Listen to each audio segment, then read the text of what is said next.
Hello everyone, welcome back to the Medicoz IQ. In this session, I am going to discuss with you a drug metallicum. ये एक element होता है जिसका कि common नाम क्या होता है वो आप जानते हो, गोल्ड, जिसकी चाहत सबको होती है। तो सोचिए, गोल्ड से मेडिसिन प्रिपेयर किया गया है, कोई सोच नहीं सकता था, बट ऐसा भी होता है। इस ड्रग में जो मेजर पार्ट हमें पढ़ने हैं वो कॉन्स्टिट्यूशन होगा, कॉजेशंस, और जो सबसे ज़्यादा पिकुलियर, खास, अनकॉमन, रेयर सिम्टम्स आप कह सकते हो, that is the mind of the aur met, headache, and then syphilitic and mercurial affection of bones, female symptoms, action of aurumate on the heart, and at last some other symptoms. तो ये सारी major part हैं, portions हैं जो कि हम इस drug में देखेंगे।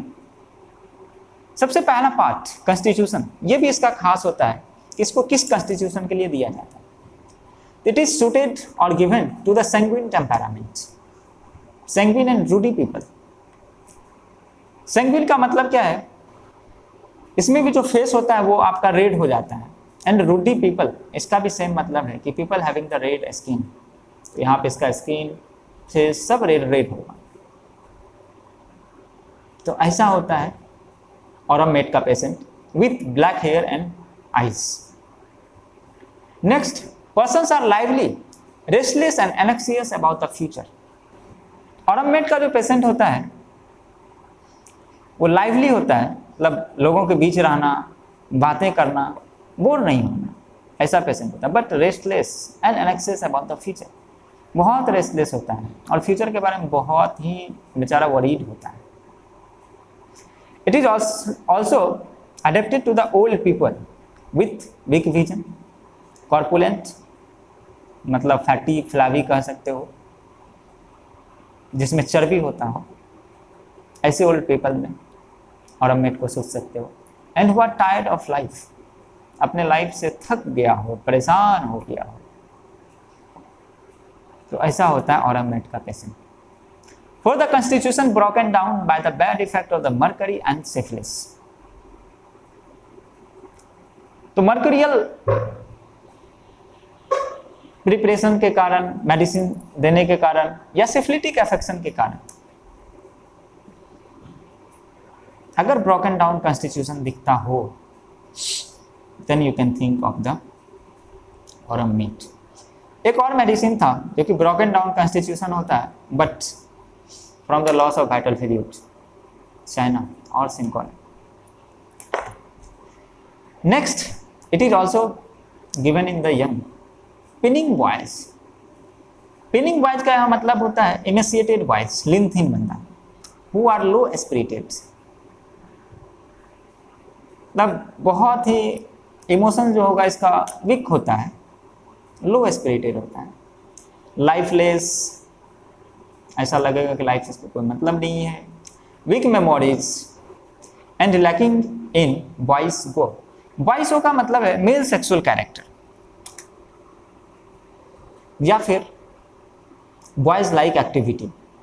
तो इस बंदे में, इस लड़के में जो मेल सेक्सुअल कैरेक्टर होता है वो आपको कम दिखेगा, मेल एक्टिविटी कम दिखेगा। ऐसा क्यों होता है?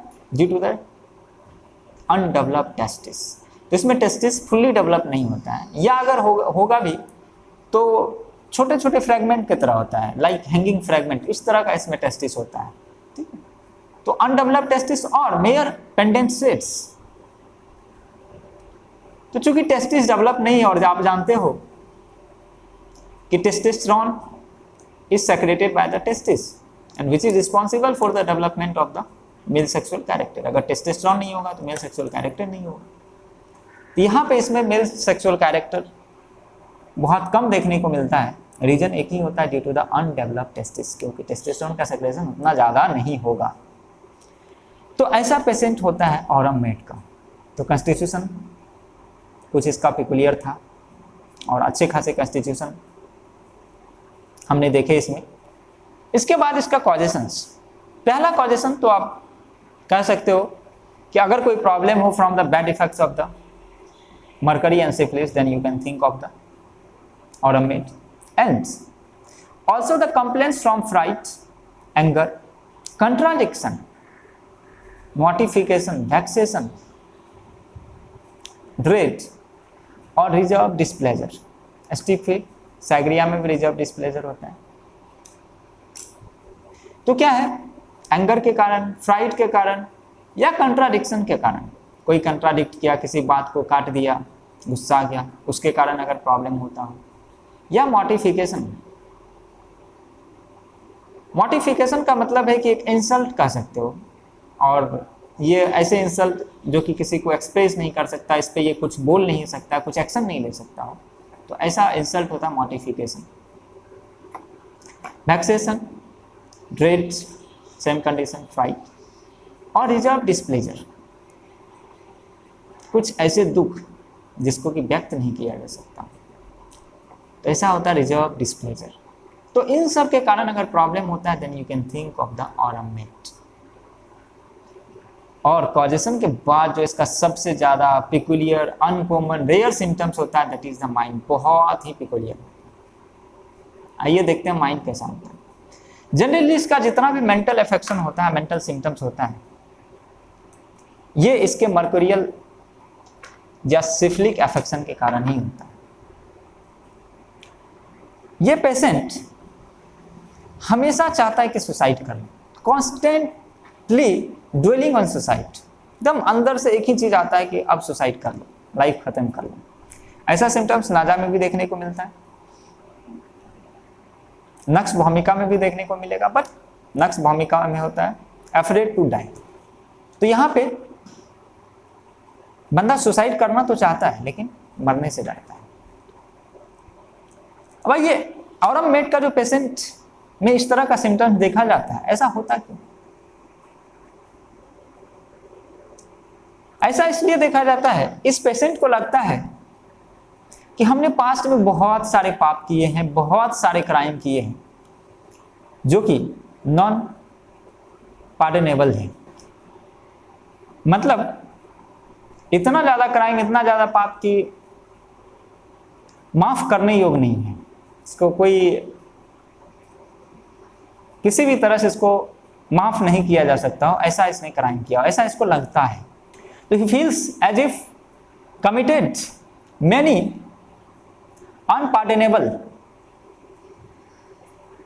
crimes and sins of enormous magnitude when young, and on realization he becomes sad, repentant and despondent. तो ऐसा इसको लगता है कि पास्ट में हमने बहुत सारे पाप किए हैं, बहुत सारे क्राइम किए हैं, और जब ये रियलाइज करता है तब ये बहुत ज़्यादा बंदा दुखी हो जाता है, बहुत ज़्यादा सैड हो जाता है. और इस वजह से इसको लगता है कि यार अब ये लाइफ बेकार है, कंप्लीट डिस्कस्ड फॉर लाइफ. और इतना ज़्यादा ये अपने पुराने किए कर्मों से दुखित रहता है कि कभी अब किसी को कुछ बोलना नहीं चाहता है. टेस्टोस्टेरोन बहुत कम बोलता है, हमेशा शांत बैठा हुआ रहेगा. इसी सब कारण से इन सारी प्रॉब्लम को दूर करने के लिए ये चाहता है अब लाइफ को ख़त्म कर दो यार, अब हमें जीने का कोई हक नहीं, हमने इतने सारे चीज़ किए हैं, अब इसका कोई औचित्य नहीं है लाइफ को कंटिन्यू रखने का. तो इस वजह से ये चाहता है कि अब लाइफ को ख़त्म कर लो.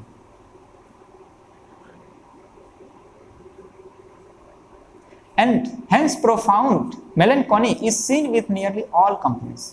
एक चीज़ इसमें और है, सारे कंप्लेन के साथ आपको मेलनकॉनिक सिम्टम्स देखने को मिलेगा. मतलब वही बहुत ज़्यादा सैड हो जाना, बहुत ज़्यादा डिप्रेस्ड रहना, ये इसके लगभग सारे सिम्टम्स के साथ देखे जाते हैं.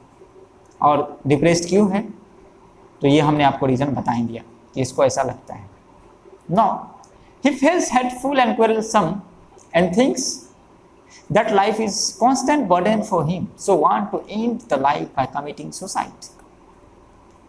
अपने आप को हेटफुल नज़र से देखता है कि लोगों को लगता है कि ये इनसे हेट करता है, या खुद को भी ऐसा लगता है अपने लाइफ से इसको घृणा हो जाती है।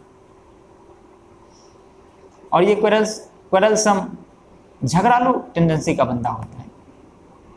उसको लगता है कि अब लाइफ यार एकदम बर्डन हो चुका है, अब जीना टफ है, अब इस लाइफ को कंटिन्यू रखना बहुत ज़्यादा टफ है, एक बर्डन सा है, इसलिए अपने लाइफ को ये एंड करना चाहता है by committing the suicide.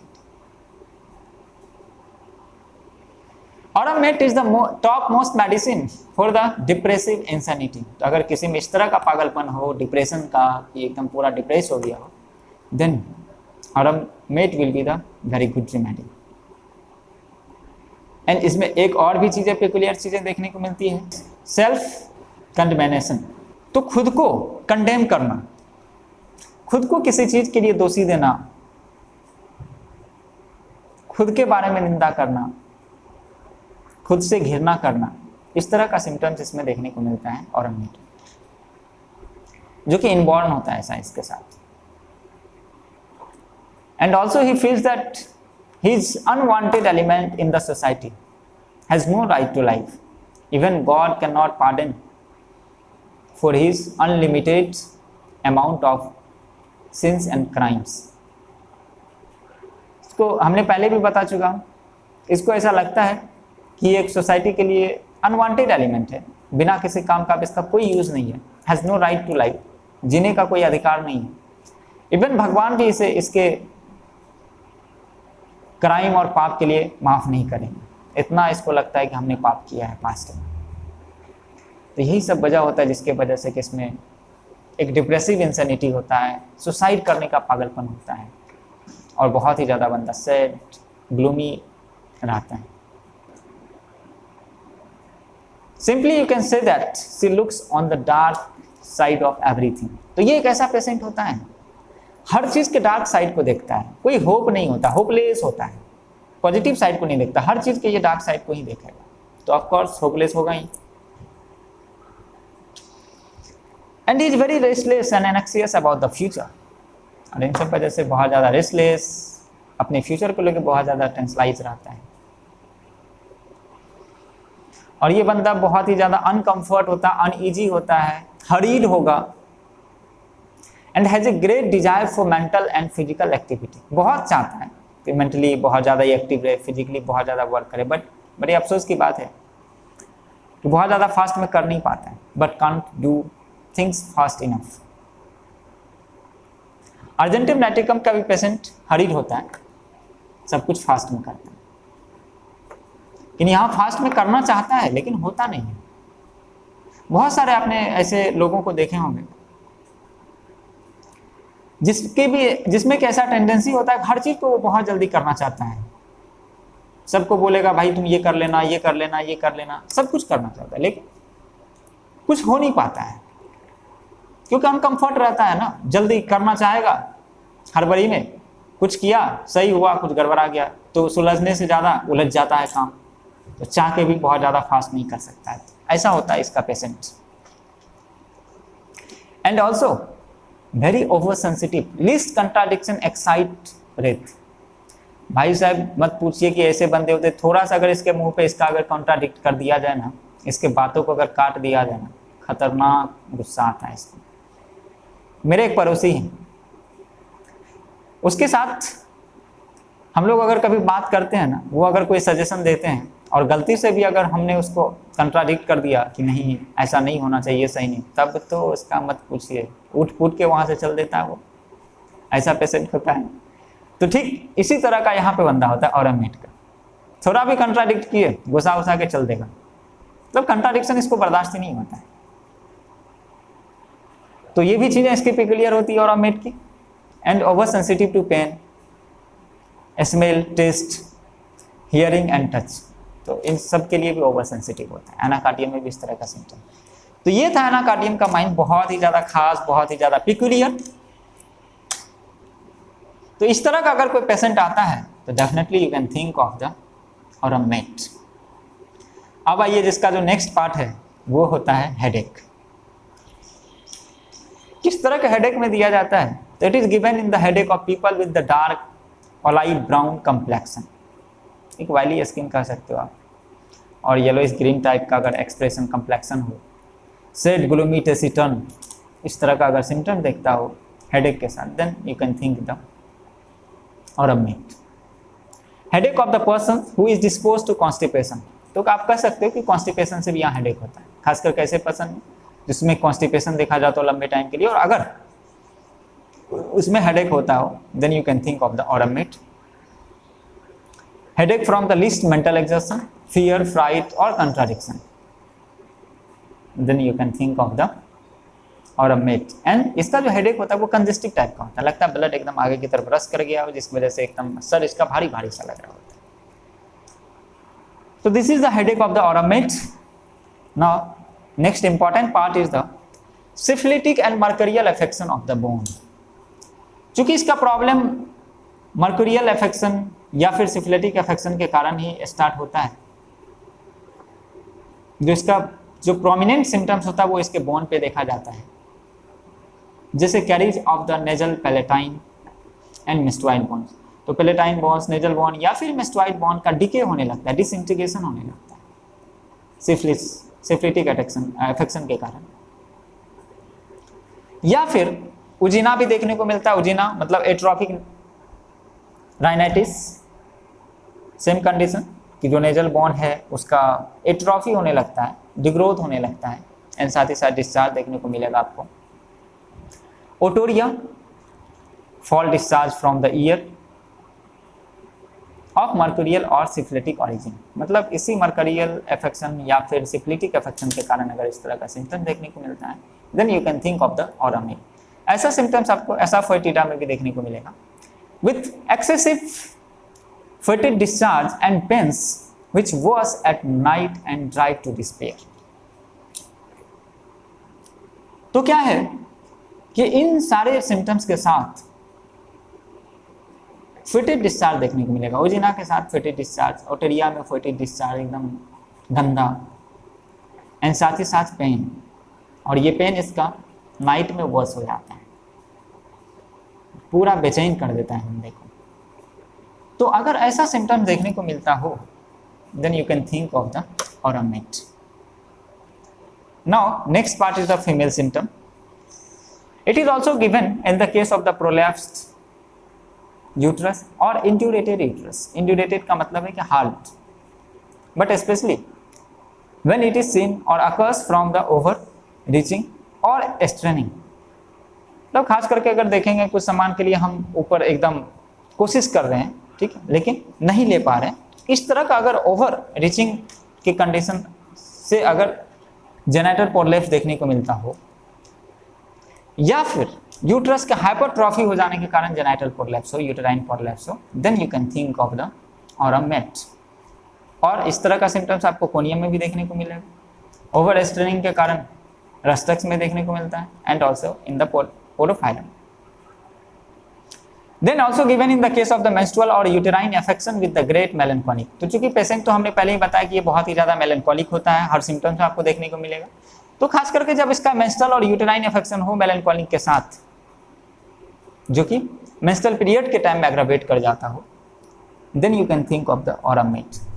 And एक चीज़ें और देखी जाती है, foul breath in girls at puberty. Puberty के टाइम में क्या एकदम फॉल ब्रेथ आता है। तो ये था ऑरमेट का फीमेल सिम्टम्स। इसके बाद इसके हर्ट सिम्टम्स को भी निगलेक्ट नहीं किया जाता, ये भी बहुत ही ज़्यादा पिकुलियर इंपॉर्टेंट होते हैं। Sensation as if heart stood still as though it ceased to beat and then suddenly give on heart thumb.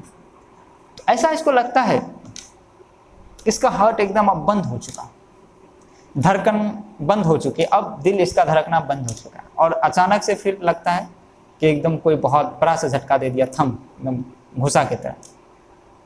क्या हुआ कि धड़कन बंद हो गया, लेकिन फिर अचानक से शुरुआत भी होता है एकदम बहुत ज़्यादा तेज धड़कन के साथ। तो इस तरह का इसमें सिम्टम सेंसेशन देखने को मिलता है। वायलेंट पाल्पिटेशंस, धक धक करना, विथ एंजाइटी, टेंशन रहना, with congestion of blood to head and chest after exertion.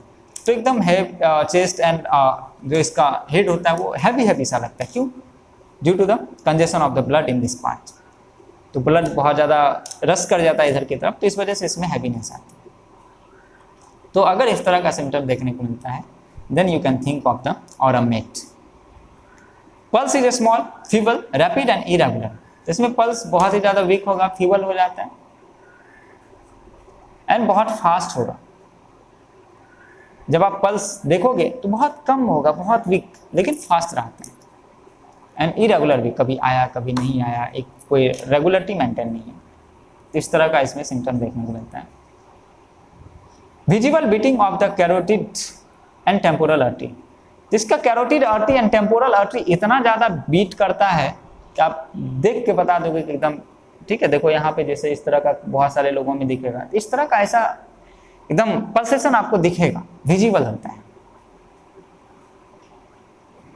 And it is also given in the case of the fatty degeneration. Phosphorus को भी दिया जाता है फैटी डिजेनरेशन ऑफ हार्ट के लिए, और यहाँ पे तो ये इसका हार्ट का सिम्टम्स होता है, जिसको हम इग्नोर नहीं कर सकते। एंड इसके बाद आता है इसका कुछ इंपॉर्टेंट सिम्टम्स और भी हैं, जैसे falling of hair, especially in the syphilis and mercurial affection. हेमियोपिया।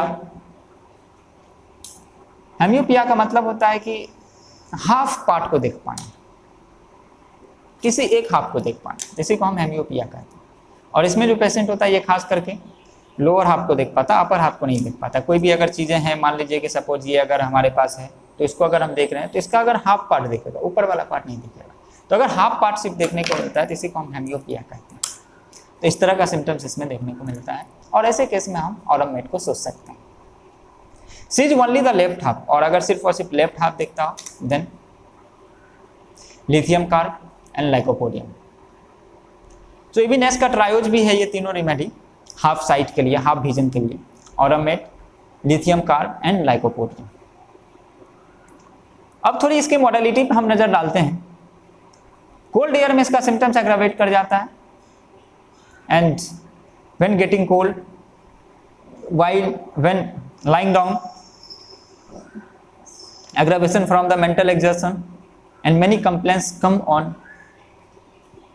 only winter। तो ये सारा इसका मोडालिटी का फैक्टर है। एमेलिएशन देखें तो वार्म वेयर से इसको एमेलिएट होता है, बेटर फील होता है। व्हेन ग्रोइंग वार्म, धीरे धीरे वार्म टेम्परेचर की तरफ जाना, या टेम्परेचर अगर बढ़ रहा हो तो इससे इसको रिलीफ मिलता है in the morning and during the summer. तो ये था इसका सारा सिम्टम्स, थोड़ी बहुत रिलेशन है। Aurum follows and is followed well by the सिफिलिनम। तो इसको हम सिफिलिनम के पहले भी दे सकते हैं, सिफिलिनम के बाद भी दे सकते हैं। And similar to asafoetida, platina, sepia, theridion in the bone uterine disease. तो all these are about the aur met. बहुत कुछ इसमें हमने पढ़ा। ऑरमेट में जो पिकुलियर चीज़ें थी, कॉन्स्टिट्यूशन भी इसका खास था। इसके बाद इसका कॉजेशन देखें। सबसे ज़्यादा इंपॉर्टेंट कॉजेशन इसका मर्कुरियल अफेक्शन एंड सिफिलिटिक अफेक्शन है, एंड कॉन्ट्राडिक्शन। एंड देन इसका माइंड बहुत ज़्यादा पिकुलियर था, बहुत ज़्यादा खास था। इसके बाद हेडेक, हेडेक के बाद जो इंपॉर्टेंट पार्ट था वो syphilitic and mercurial affection. And फिर फीमेल सिम्टम्स हमने देखा, हार्ट के सिम्टम्स भी हमने देखा जो कि बहुत इंपॉर्टेंट था। तो ये सारी चीज़ें इस ड्रग में था। तो एक बार आप अच्छे से एलन की नोट पढ़िए, और फिर एक बार समराइज करिए कि हमने इस ड्रग में क्या क्या पढ़ा, तो अच्छे ढंग से आपको याद हो जाएगी। तो चलिए, इस ड्रग में इतना ही। अगर आपको वीडियो पसंद आए तो प्लीज़ लाइक ज़रूर करें। मिलते हैं फिर नए ड्रग में, तब तक के लिए आप अपना ध्यान रखें। Thank you.